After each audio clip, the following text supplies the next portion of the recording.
মিষ্টি কুমড়া গাছে প্রচুর পরিমাণে স্ত্রী ফুল আনার জন্য গাছে কি দিবেন, অর্থাৎ কি দিলে গাছে প্রচুর মিষ্টি কুমড়া আসবে, প্রচুর স্ত্রী ফুল আসবে। সম্পূর্ণ ঘরোয়া কিছু উপাদানের সাহায্যে এমন একটি দ্রবণ তৈরি করে দেখাবো। এই দ্রবণটি গাছে ব্যবহার করতে পারলে গাছে প্রচুর পরিমাণে স্ত্রী ফুল আনতে পারবেন, ছোট অথবা বয়স্ক যে কোনো বয়সের গাছে। সেই সাথে দেখা যায় গাছের জালিগুলো ঠিক ছোট অবস্থাতে ঠিক এরকম পচে নষ্ট হয়ে যায়। তো এই সারটি যদি সঠিকভাবে গাছে দিতে পারেন, পুরাতন নতুন যে কোনো বয়সের গাছে দেখবেন গিটে গিটে স্ত্রী ফুল এবং মিষ্টি কুমড়া আসতে বাধ্য। এই অসাধারণ ম্যাজিক দ্রবণ বা সারটি তৈরি করার জন্য প্রথমে এটিকে এরকম বড় সাইজের একটি পাত্র নিতে হবে। তারপর নিতে হবে কিছু পরিমাণে পাকা কলা।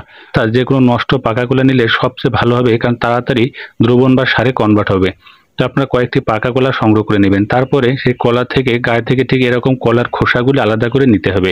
কলার খোসার ভিতরে কি থাকে? কলা খোসার ভিতরে প্রচুর পরিমাণে ম্যাক্রো মাইক্রো পুষ্টি উপাদান থাকে। সেই সাথে প্রচুর পরিমাণে প্রাকৃতিক হরমোন থাকে, যা গাছে প্রচুর পরিমাণে স্ত্রী ফুল আনতে সহায়তা করে। অবশ্যই আমরা বেশি পরিমাণে কলার খোসা নেওয়ার চেষ্টা করবেন। সেটি কাছের সাথে ঠিক এরকম ছোট ছোট করে টুকরা টুকরা করে নেবেন। তো কাটা হয়ে গেল। এরপর এর ভিতরে আরো দুইটি উপাদান যোগ করতে হবে। আসুন দেখে নিই উপাদান দুইটি কি। তো একটি হচ্ছে পাকা মরিচ দেখতে পাচ্ছেন, এবং সেই সাথে কিছু পরিমাণে নিম গাছের পাতা। প্রথমে নিম গাছের পাতাগুলা আপনার ছোট ছোট করে ভিতর থেকে ছিঁড়ে নিন। তারপরে কাছের সাহায্যে নিম গাছের পাতাগুলো থাকবে ঠিক এরকম পূর্বের ন্যায় ছোট ছোট টুকরা টুকরা করে কেটে ফেলুন।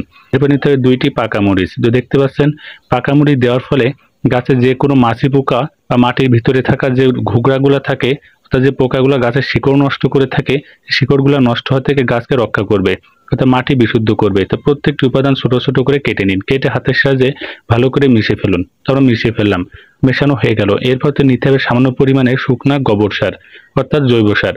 আবার বলে রাখি, জৈব সার যত বেশি পারে নেওয়ার চেষ্টা করবেন, কারণ যত বেশি জৈব সার দিবেন তত কম পরিমাণে কেমিক্যাল ফার্টিলাইজার বা ইউরিয়া, টিএসপি, পটাশ জাতীয় যে কেমিক্যাল ফার্টিলাইজার আছে খুবই কম পরিমাণে লাগবে। যত বেশি জৈব সার তত কম রাসায়নিক সার, এটা অবশ্যই মেনে চলবেন। তো এর ভিতরে দিতে হবে 2 থেকে 3 গ্লাস পরিমাণে পানি, অর্থাৎ এই পুরো উপাদানটি যেন এর ভিতরে ডুবে থাকে ঠিক তত পরিমাণে পানি নেবেন। এখন এই দ্রবণটিকে আমরা একটি শক্ত লাঠির সাহায্যে ঠিক এরকম নাড়াচাড়া করে দ্রবণটি সুন্দর করে মিশিয়ে ফেলবো। এখন এই দ্রবণটি একটি সাধারণ দ্রবণ। এখন এই সাধারণ দ্রবণকে আমরা একটি অসাধারণ ম্যাজিক দ্রবণে পরিণত করব একটি বিশেষ পদ্ধতির মাধ্যমে। তো এই পদ্ধতির জন্য প্রথমেই একটি বড় সাইজের ঠিক এরকম পলিব্যাগ দরকার। খেয়াল রাখবেন পলিব্যাগটি যেন ছিদ্রহীন হয়ে থাকে। তারপরে এই যে পাত্রের ভিতরে আমরা দ্রবণটি মেশালাম, পুরো পাত্রটি এখন এই পলিব্যাগের ভিতর ঠিক এভাবে সাবধানতার সাথে দেখতে পাচ্ছেন, একদম ঠিক এভাবে সেট আপ করতে হবে, দেখতে পাচ্ছেন। তারপরে মুখের দিকে যে অংশটি থাকবে হাতের সাথে পেঁচিয়ে এইভাবে বসিয়ে দিবেন। অর্থাৎ খেয়াল রাখতে হবে ভিতরে যেন কোনো বাতাস বাইরে থেকে প্রবেশ না করে, সেই দিকে নজর রাখতে হবে। একে বলা হয় ব্যাকটেরিয়াল ফার্মেন্টেশন প্রসেস, অর্থাৎ গাজন পদ্ধতি। তো এই গাজন পদ্ধতির মাধ্যমে দ্রবণটি পচে সুন্দর একটি সার বা অসাধারণ ম্যাজিক দ্রবণে পরিণত হবে। পলিব্যাগের ভিতরে থাকে পাত্রটি একটি জায়গা আপনার 3 থেকে 4 সপ্তাহের জন্য রেখে দিবেন। আমি রাখছি না, জাস্ট দেখানোর জন্য দ্রবণটি এখনই খুলে ফেললাম। আপনার অবশ্যই এটি 3 থেকে 4 সপ্তাহ একটি জায়গায় রেখে দিবেন, অথবা মাটির ভিতরে গর্ত করে তার ভিতরে পুঁতে রাখতে পারেন। উপরে যদি মাটিতে ঢেকে দেন তাহলে দেখবেন খুব অল্প সময় ধরে পচে সুন্দর একটি সারে কনভার্ট হবে। রাখার পরে এই দ্রবণটি ভালো করে মিশিয়ে গাছের গোড়ায় ব্যবহার করতে হবে। তার জন্য মিষ্টি কুমড়া গাছের গোড়া ভালো করে আগাছা মুক্ত করে মাটিটি ভালো করে আলগা করে নেবেন। তারপরে গাছের গোড়ায় ব্যবহার করে পর্যাপ্ত পানি দিয়ে দিবেন। এতে করে দেখবেন গাছে প্রচুর পরিমাণে স্ত্রী ফুল আসবে, মিষ্টি কুমড়ার সাইজ হবে বেশ বড়। পাশাপাশি এই যে দেখতে পাচ্ছেন মিষ্টি কুমড়ার জালিগুলো যে পচে নষ্ট হয়ে যায়, অর্থাৎ ছোট অবস্থাতেই, এই সমস্যার সমাধান কিভাবে করবেন। তার জন্য জমি থেকে ঠিক এরকম একটি পুরুষ ফুল হাতের সাহায্যে ছিঁড়ে নিতে হবে। এই ছিঁড়ে নেওয়ার পর উপরে হাতের সাহায্যে ভালোভাবে এই যে পাপড়ি দেখতে পাচ্ছেন, পাপড়িটা আলাদা করবেন। খেয়াল রাখবেন এই যে হলুদ অংশ মাছ বরাবর যেন ক্ষতিগ্রস্ত না হয়। তারপরে একটি স্ত্রী ফুলে মাছ বরাবর যে গর্ভাশয় থাকে, গর্ভাশয়ে ভালো করে মাথাটি ঘষতে থাকুন। একে বলা হয় কৃত্রিম পরাগায়ন পদ্ধতি। এই কাজটা আপনারা অবশ্যই চেষ্টা করবেন সকাল 8টা থেকে 9টার ভিতরে করার জন্য। এটি করতে পারলে একটি স্ত্রী ফুল আর নষ্ট হবে না, প্রত্যেকটি স্ত্রী ফুল দেখবেন মিষ্টি কুমড়াতে পরিণত হবে। তো পাশাপাশি আপনাদেরকে আরো একটি দ্রবণ তৈরি করে দেখাবো, যেটা আপনার মিষ্টি কুমড়া গাছের জন্য খুবই প্রয়োজন। তার জন্য প্রথমে একটি 1 টাইম গ্লাস বা যে কোনো ছোট সাইজের একটি পাত্র নিতে হবে। তার ভিতরে নিতে হবে কিছু পরিমাণে পানি।